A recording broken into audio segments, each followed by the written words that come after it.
본 말씀 16절을 보면은 예수의 발 아래 엎드려 감사하니 하는 말씀이 나와요. 사마리아 사람 한 사람이 예수님의 발 아래 엎드려 가지고 감사했다. 그러니까 행동으로 감사했다는 거죠. 말로만 감사한 것이 아니라 예수님의 발 아래 엎드려 가지고 예수님 감사합니다. 그랬다는 거예요. 그래서 오늘 엎드려 감사한 사람. 이 사람은 말씀드린 대로 사마리아 사람입니다. 왜냐하면은 나머지 10명이 그러니까 10명 중에 한 사람인데 9명은 유대 사람이고 이 사람만이 사마리아 사람인데 이 사람만이 예수님께 엎드려 나와서 감사를 드렸다. 그거예요. 11조 감사예요. 그러니까 10명 중에 한 명이 나와서 감사를 드린 거예요. 그 감사라는 것이 말로는 하기 쉬운데 이렇게 행동으로 감사하는 것이 그렇게 쉽지는 않습니다. 오늘 맥주 감사절에 이 감사에 대한 말씀을 오늘 증거합니다. 이 엎드려 감사한 사람, 첫째는 질병의 아픔을 지녔던 사람이었습니다. 본문 12절에서 13절 말씀을 다시 여러분 보시기 바랍니다. 한 마을에 들어가시니 나병 환자 10명이 예수를 만나 멀리 서서 소리를 높여 이르되 예수 선생님이여 우리를 불쌍히 여기소서 하거늘. 오늘 본문에는 이 나병 환자라고 그 병명을 얘기했습니다. 옛날 성경에는 문둥병이라고 기록한 적도 있어요. 지금은 한센병이라고 얘기를 하지만은 이 나병 환자 10명이 예수님이 이제 사마리아와 갈릴리 사이로 지나가시는 것을 보고 멀리 서서 소리를 높여 외쳤다. 우리를 불쌍히 여겨 주옵소서. 그렇게 외쳤다는 거예요. 지금은 이 병이 많이 주변에서 이제 소멸되고 사라지고 있는 그런 병 중에 하나입니다. 그게 뭐냐 하면은 바로 이 나병인데, 그러나 이게 참 한동안하고 지척에 있었어요. 우리 그 마을이, 우리 수지 근방에 있는 저 동천동에 가는 영광의원도 여러분 원래 그 주변이 다 나환자촌이었습니다. 그래서 그게 나환자 피부를 주로 치료하는 피부과예요. 지금도 피부과지만은 그것이 우리 수지에도 있었어요. 저쪽에 어디 헌인릉 쪽으로 가면은 또 애틴저 마을이라고 그 가구 단지가 지금 있는 거기도 음성 나환자촌이었어요. 오래된 마을입니다. 그래서 한동안은 거기서 이제 아이들이 학교 입학할 때에 거기 있는 대왕국민학교, 옛날에 국민학교인데 학부형들이 그 마을에서 오는 아이들을 우리 학교에 입학시킬 수 없다. 우리 아이들을 등교시킬 수 없다. 그 데모를 했어요. 그래가지고 그게 문제가 되고 결국은 그 문교부 장관이 당시에 그 아들을 이 학교에 전학을 보내겠다. 문교부 장관이 이제 본을 보이면서 문제가 없는 거다 이거 해서 이제 그 문제를 수습하기도 했지만은 곳곳에 전국 곳곳에 그런 나환자촌이 있었어요. 근데 우리 대표적으로 이제 그 나환자들이 사는 곳을 여러분들 잘 아시겠지만 소록도라는 섬이 있습니다. 전라남도 그 고흥반도 끝에 가서 한 녹동 항구에서 배를 한 5분 정도 타가면, 지금은 다리가 다 나아져 있지만은 소록도에는 그 일제시대 때 그 조성한 그 나병촌이, 그 병원이 지금도 존재하고 있습니다. 저도 한 2번 다녀온 적이 있습니다만은 그곳에 여러 많은 나환자들이 이제 거기서 수용되어서 생활을 했죠. 그러니까 다 격리를 시킨 거예요. 그 예수님 시대에도 이 병에 걸리면은 다 집에서 떠나야 돼요. 그래서 그들만의 그 외로운 곳에서 격리된 곳에서 살아야 됩니다. 그리고 자기들을 보지 못하고 지나가는 사람들이 있으면 소리를 지르게 돼 있어요. 나는 부정합니다 하고 입을 막고 소리를 지르게 돼. 그렇게 하지 않으면 그 율법을 어기는 거예요. 그러니까 얼마나 기구해요. 그 병에 걸리면 다 집을 나가야 되고, 예? 그런 가운데 살아야 되는 사람들인데 아마 이 사마리아 사람과 유대인들도 그 같은 병에 걸렸기 때문에 이렇게 같이 있었던 것이지, 원래는 이 사마리아 사람과 유대인들은 섞이질 못하게 돼 있어요. 유대인들이 이 사마리아 사람들을 아주 무시하고 개무시를 했습니다. 아주. 이방인들과 결혼해서 그 순수한 혈통이 다 없어졌다. 그래가지고 역사적으로 아주 이들을 싫어했어요. 이러한 기구한 그 질병 속에 살던, 이 불행한 질병 속에서 살던 사람들이었습니다. 참 삶 자체가 아픔이고 눈물인 사람들이었어요. 여러분, 우리도 살다 보면은 이렇게 질병에 또 시달릴 때가 있지요. 또 나이가 들면 들수록 또 불편하기도 하고 여러 가지 지병으로 고생들을 많이 합니다. 몸도 아프고 마음도 아프고 정신적으로. 누구나 건강을 원하지만은, 그런데 이 질병의 문제가 우리 곁에 항상 있어요. 나도 모르는 병도 있고 난치병도 있고. 이런 가운데 오늘 이 사람들이 한 행동이 뭐냐 하면은 예수님께 나왔다는 거예요. 예수님께 나와서 예수님께 소리를 지른 거예요. 호소한 거예요. 예수님께 기도했다고 말씀드릴 수 있습니다. 10명의 나병 환자들이 외칩니다. 예수 선생님. 그 당시에 이 사람들은 예수님을 선생님으로 알았거든요. 예수 선생님, 우리를 불쌍히 여기소서. 여러분, 이들이 간구하고 부르짖고 기도했을 때에 바로 주님께서 그들을 보시고 불쌍히 여기시고 고쳐주시지 않았습니까? 이게 주님께서 우리에게 주시는 은혜예요. 마태복음 8장 17절에 보면 예수님은 우리의 연약한 것까지, 그리고 친히 병을 짊어지시고 십자가에 죽으셨다. 우리의 질병의 문제도 주님이 다 짊어지셨다는 거예요. 우리 김경 목사님이 그렇게 말씀하시잖아요. 항상 다 예수님이 짊어지셨는데 우리는 다 해방함을 받은 존재인데 그걸 모른다는 거예요. 예수님께 맡기고 명령하고, 더 이상 질병에 놓여 있지 말고 예수 그리스도의 이름으로 명하여 해방함을 누릴 수 있는 그런 귀한 성도들 될 수 있기를 바랍니다. 명령을 해서 그 병을 내쫓는 거예요. 예수의 이름으로 내쫓는 거예요. 그리고 우리가 이 건강함으로 사실 또 살아가는 것, 그것도 하나님께서 우리에게 주시는 그 삶의 모습 아니에요.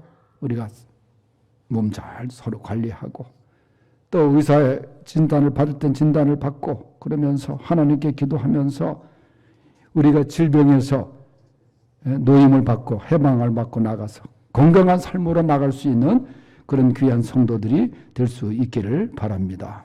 두 번째는 믿음으로 고침을 받은 사람들입니다. 14절 읽어보면은 보시고 이르시되 가서 제사장들에게 너희 몸을 보이라 하셨더니 그들이 가다가 깨끗함을 받은지라. 예수님은 불쌍히 여기셔서 하는 그 10명의 나병 환자들을 향해서 안수하신 것도 아니에요. 이 어루만져 주신 것도 아니에요. 뭐라고 말씀하셨느냐? 제사장들에게 가라, 너희 몸을 갖다 보여줘라, 너희 몸 보여주라, 이렇게 말씀하셨어요. 그 이유가 있습니다. 제사장은 당시에 나병에 걸린 사람이 고침을 받았다고 하면은 제사장이 보증을 해야 돼요. 그래서 제사장이 가서 몸을 보여주고, 그러면 제사장은 그 치유 선언을 합니다. 회복의 선언을 해요. 우슬초와 함께 새 피를 찍어서 나병 환자에게 뿌리는 정결의식을 행하면서 선언을 합니다. 예수님은 그걸 말씀하신 거예요. 그런데 제사장에게 가는 길에 고침을 받았다 그랬어요. 길을 가다 보니까 자기들이 있는 모든 나병의 증세들이 사라지게 된 거예요. 어느 순간 사라진 거예요. 여러분, 믿고 순종하면서 제사장에 간 그들의 모습 속에서 이런 놀라운 기적이 나타난 것입니다. 병에서 낫고자 하는 열망이 그들에게 있었고, 또 예수님의 말씀이라면 예수님이라면 그 어떤 것도 해결할 수 있으리라는 순종하는 그 말씀을 따르리라는 그 믿음의 모습 속에서 이런 역사가 일어난 거예요. 사실 아직 병이 낫지 않았잖아요. 그럼에도 불구하고 제사장의 몸을 보이라 하는 그 말씀만 믿고 그대로 떠난 거예요. 여러분, 말씀을 그대로 믿고 순종할 수 있기를 바랍니다. 거기에 놀라운 역사가 일어나는 거예요. 믿음으로 고침을 받은 거예요. 예수님이 복음서에 보면은 주로 병자에게 하신 말씀 중에 하신 말씀이 뭐예요? 네 믿음대로 될지어다. 그거예요. 네 믿음대로 될지어다. 고침을 받을 만한 믿음, 그 우리에게 있어야 되는 거예요. 이 믿음이 보배입니다. 히브리서 11장 6절에도 보면은 하나님을 가장 기쁘시게 하는 요소가 뭐냐? 그게 믿음이라 그랬어요. 믿음으로 하나님을 기쁘시게 한다. 이 믿음의 소중한 재산을 소유할 수 있길 바랍니다. 그 믿음도 아는 믿음이 아니라 행동하는 믿음이에요. 실천하는 믿음이에요. 믿음으로 문제가 해결되기를 바랍니다. 믿음으로 승리할 수 있기를 바랍니다. 믿음으로 치유함을 경험할 수 있기를 바랍니다. 믿음으로 예수 그리스도의 능력을 힘입어서 깨끗함을 받기를 바랍니다.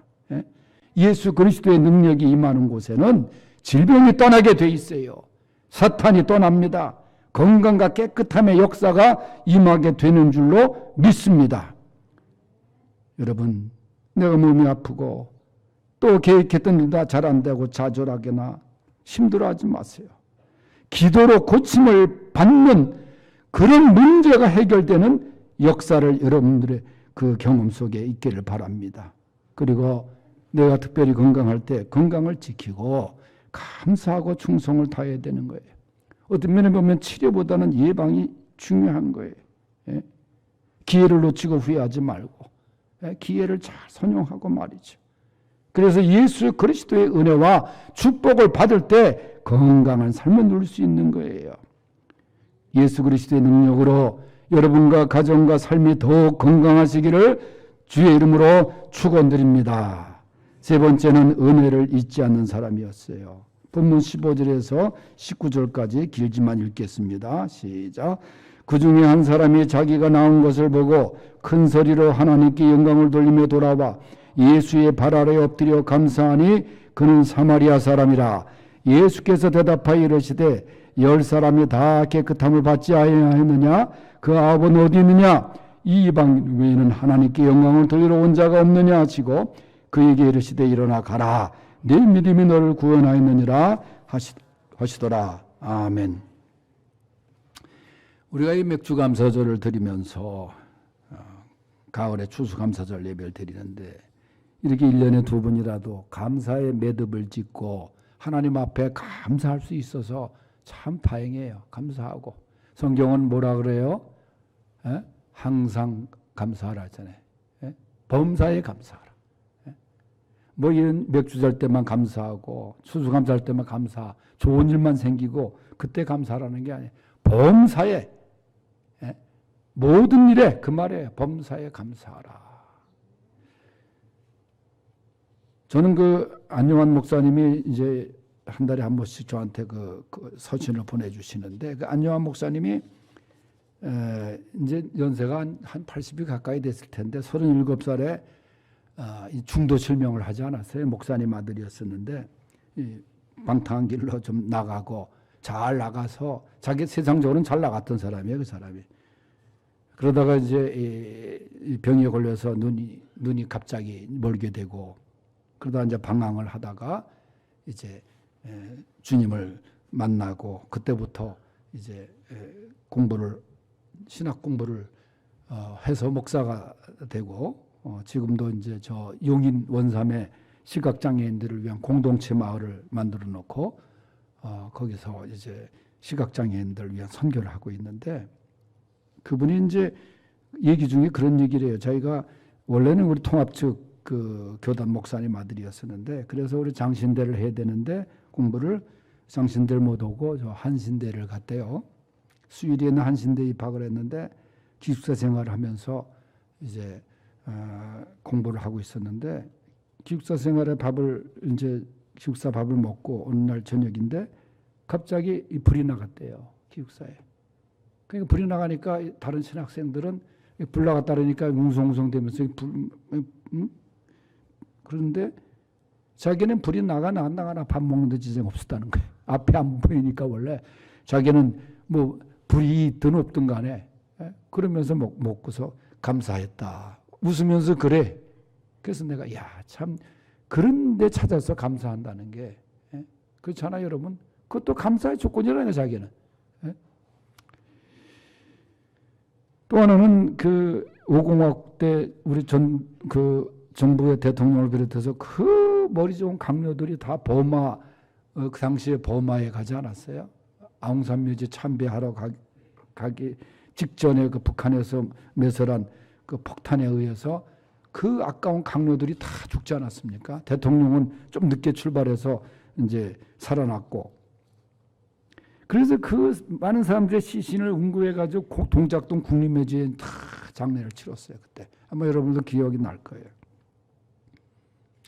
공부 외국에서 그냥 우수한 두뇌를 가진 그 경제학자들 뭐 그런 사람들인데 그때 그 슬프게 울고 있는 그 한 아이에게 고등학생 정도 되는 아이에게 기자가 심정을 물은 거예요.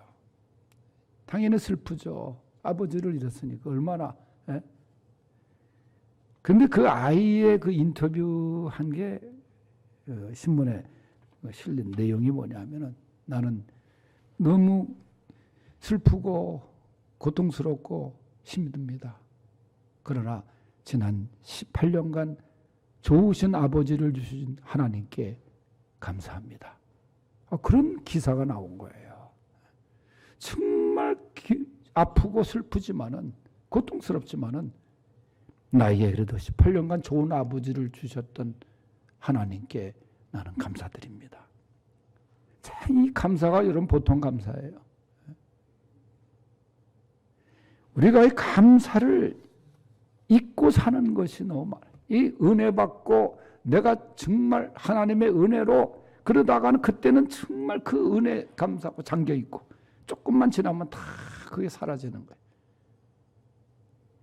여러분 시편에서도 뭐라 그래요? 103편 2절에도 보면 네 모든 은택을 잊지 말지어다. 주신 은혜를 잊지 말지어다. 그런 거예요. 오늘 예수님께서 9명, 이 9명 다 사라진 9명. 그들도 똑같이 고침을 받았어요. 그런데 한 명만이 와서 그 중에 12조만 와서 감사를 한 거예요. 감사를 한 거예요. 그 예수님께서 그 모습을 보시고 9명은 어디 갔느냐? 그러면서 한 사람에 대해서 칭찬하기를 뭐라 그래요? 일어나 가라. 네 믿음이 너를 구원하느라. 여러분 9명은 구원에 이르지도 못했어요. 치유는 받았어요. 그러나 구원받지 못했어요. 그런데 오늘 말씀해 보니까 이 감사한 한 명의 사마리아 사람은 너를 구원하였느니라. 이 구원의 축복까지 구원의 단계까지 이르게 된 것입니다. 은혜를 잊지 않고 주님께 나와 엎드려 행동으로 감사한 사람에게 이런 은혜와 축복을 더 주신 거예요. 성도 여러분, 오늘 맥주 감사절을 예배를 드리고 있습니다. 내가 병고침을 받은 은혜가 있다면 감사하십시다. 건강함으로 감사합시다, 여러분. 의사를 통해서 하나님이 치료해 주신 것도 얼마나 감사합니까? 고칠 수 있는 병에 걸린 것도 얼마나 감사해요. 그리고 무엇보다 우리에게 건강 주시고 믿음 주셔서 구원의 반열에 서게 하신 것 감사합시다. 오늘 사마리아인이 엎드려 행동으로 감사한 것처럼 하나님 앞에 감사로 나갈 수 있는 귀한 날 될 수 있기를 바랍니다. 축원하겠습니다. 기도하겠습니다. 하나님 아버지 감사합니다. 우리 모두 사마리아 사람이 엎드려 감사해서 예수님으로부터 축복받고 인정받고 보장받은 것처럼 우리도 그 단계까지 이르는 감사의 사람들 되게 하여 주시옵소서.